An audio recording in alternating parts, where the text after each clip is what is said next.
تاخدي شنطة عاملة ازاي في الجامعة وتحطي فيها ايه؟ تعالي اقولك تعملي ايه. هلو يا حلوين، كل سنة وانتم طيبين، داخلين على المدارس والجامعات كمان. مبروك لكل اللي دخلوا جامعة جديد، كمان مبروك للأمهات اللي مدخلة أولادها المدارس. النهاردة هنتكلم على سنة أولى جامعة. سنة أولى جامعة بنات كتير بتبقى لسه داخلة الجامعة مرتبكة. النهاردة هنتكلم على حاجات تفاصيل صغيرة بس هتفرق معاكي في الجامعة جدا. ايه التفصيلة اللي هنتكلم عنها النهاردة؟ تاخدي ايه معاكي في شنطة الجامعة. عارفه من السنه دي اللي طالع موضه الشنط الصغنططه اللي هي يا دوبك الهاندل بتاعتها وطولها بيبقى عند البسط تقريبا. عارفه ان هي موضه جدا، بس دي خليها للخروجات بتاعت بالليل مع اصحابك. بلاش الصبح في الجامعه هتحتاسي بيها، مش هتبقي عارفه تحطي فيها ايه ولا ايه ولا ايه. احنا في الجامعه هناخد شنطه باك ودي كتير بنات بيفضلوها. طيب هنحط ايه في الشنطه؟ تعالي نشوف هنحط ايه. تعالي اقولك هناخد ايه في الشنطه.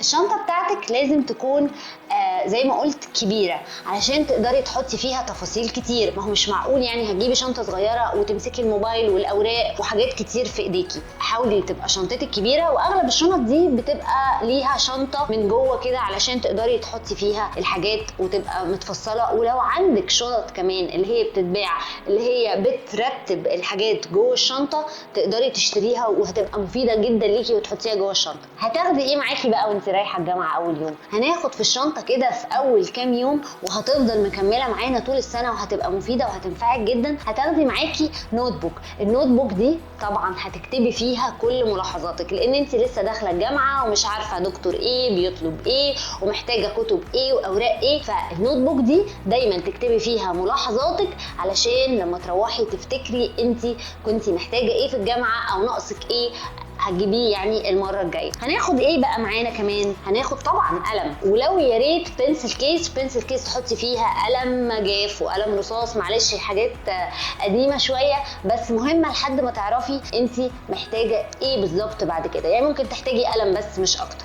هتاخدي ايه بقى معاكي؟ هي الحاجات اللي انا هقول عليها دي المفروض تبقى في شنطه كل بنت، بس كمان في الجامعه مهمه جدا. احنا هناخد سبراي. طيب هتاخدي سبراي ليه؟ لان انت بتقعدي في الجامعه طول النهار، يعني طبعا من وقت لاخر بتحتاجي تعملي ريفرشمنت كده لنفسك. فالسبراي ده مهم جدا، زحمه بقى وخنقه ومدرجات، فالسبراي ده حاجه مهمه جدا. هتاخدي كمان معاكي وايبس، كمان كحول علشان تعقمي ايدك، تعقمي اي حاجه محتاجاها. كمان ما تنسيش انه يبقى معاكي الباد الخاصه بتاعتك، هي بتنفع طبعا في وقت الازمات، ولو ما نفعتكيش يا ستي هتنفع واحده صاحبتك. ما تنسيش ابدا يبقى معاكي كريم مرطب لايدك، الكريم مهم جدا. ما تنسيش كمان واقي الشمس، لان انت بتضطري تقعدي فتره طويله في الشمس. طبعا هتحطي قبل ما تنزلي من البيت وهتضطري تحطي تاني وانت في الجامعه.